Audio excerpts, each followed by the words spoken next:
fact that traditional approaches to advancing gender equality have failed. And this is primarily because these traditional approaches do not consider social norms. They do not consider the biases that create inequalities and exclusion in the first place. So we know, for example, that gender bias, stems from 4 key things. So people's upbringing, their experiences, the role of media, and of course, culture. And when we do not situate the biases, at the center of considerations for policy and program design, then these policies and programs are bound to fail. So I think those are really, really important points to make about gender equality. It has to be driven by evidence of what works. It has to be driven by understanding of how people's biases shape their perspectives and how people's biases contribute to worsening the issues around exclusion and inequalities in our society. All right. Now, last time we had you on the show, we're talking about behavioral science and how that influences public policy. How can, behavioral science improve, gender equality in the workplace? You saw in our last segment that special report from our core business correspondent, Abi Owola. We're talking about the gap in tech funding ahead for women-led tech companies. So how can behavioral science improve this? Oh, in so many ways. First of all, behavioral science can help us better understand how people behave in practice. And our understanding of people's behaviors can help us to institute programs that are more inclusive. So first of all, in the workplace, you want to think about what your workplace culture should be like. Behavioral science can play a very important role in helping to shape what the sort of workplace culture that will be inclusive, that will consider diversity, and that will also have considerations for equity. It can also guide an understanding of equitable recruitment processes. So recruitment processes that do not exclude, for example, women or people living with disability or people who have some disadvantages that may come across during the recruitment processes as a reason not to recruit someone. Also, behavioral science is important in helping the workplace shape policies that improve the work environment. I mean, if you have a toxic work environment where people don't feel comfortable to come in to engage, then productivity will reduce.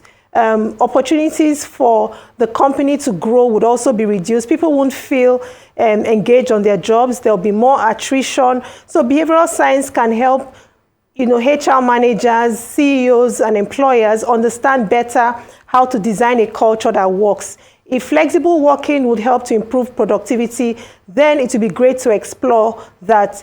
If there are opportunities, for example, to help integrate women, for example, at different intersections of their lives. So, for example, when they're in their reproductive career where, they're having children, some of the thinking around how people can be productive, irrespective of the stages they go through within the workplace. These are some ways that behavioral science can shape workplace culture, an inclusive, gender equitable workplace culture.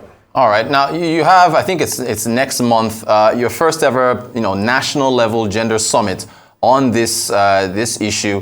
What kind of solutions, to closing that gender gap will be discussed? Yeah, first of all, I want to tell you that we're very excited about, hosting a national gender and inclusion summit in Abuja here. It's actually on the 16th of November at the Transcorp. We're going to be convening, a wide range of stakeholders from public, private sector, development organizations, researchers, academics.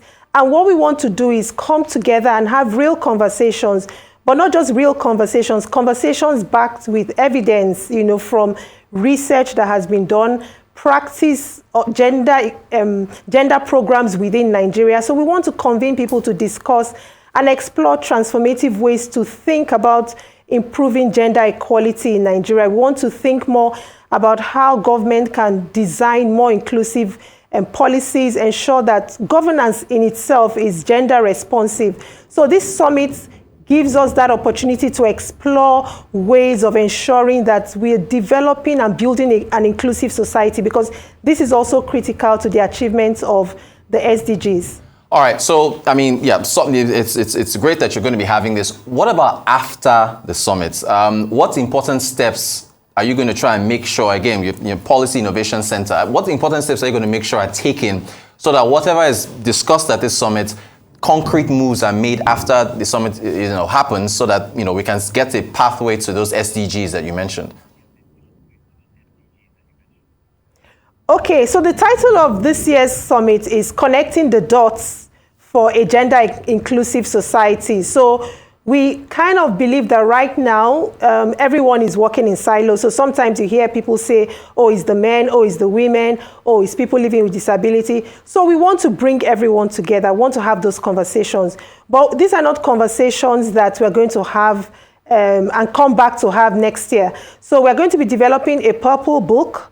And this purple book is going to be like a compendium of conversations that took place during the summit, some gender-responsive, transformative program strategies that were discussed, policy strategies. So the purple book will contain a lot of innovative approach so people can reference different aspects. So the summit tracks, for example, cut across inclusion, financial inclusion, women empowerment, gender, faith, and culture. We're going to be discussing agriculture and food security as it affects gender. We're going to be discussing digital inclusion, STEM, education. So evidence that we get from this wide range of discussions will be put into the public purple book, and the purple book will be available for stakeholders, government officials, private sector representatives. So a wide range of people will have access to the purple book. It will actually be published, and people can go read and learn about strategies within their sectors and think about how to scale gender transformative programs with the evidence that we get from the summit. Do you think that the quest to close the gender gap should be led by the private sector, or is it a collaborative effort? Because there's so much effort thrown at government to try to get the policy side of this, but who leads this initiative? Yeah. Unfortunately, it can't be led by the private sector alone. Gender is a cross-cutting theme. Gender cuts across every single fragment of society. So it has to be a collaborative approach. The private sector can lead cutting-edge initiatives that everyone can learn from. But ultimately, these initiatives must translate to improving the policy process, facilitating gender-responsive governance, ensuring that key stakeholders are accountable for promoting an inclusive society. So it's collaboration. The private sector comes in, the researchers come in, the development partners come in, and then the government supports this process and ensures that the evidence that we get, not just from top up, coming from the bottom, informs or increasingly begins to inform, first of all, the way we think about gender, the way we respond to gender-related conversations in society, and finally, the way we design policy and programs to ensure that they are much more inclusive than they currently are. All right. Thank you so much, Dr. Osasuyi Dirisu, Deputy Director, Policy Innovation Center, Nigerian Economic Summit. We really appreciate your time talking to us about gender equality and how to get there. Thank you.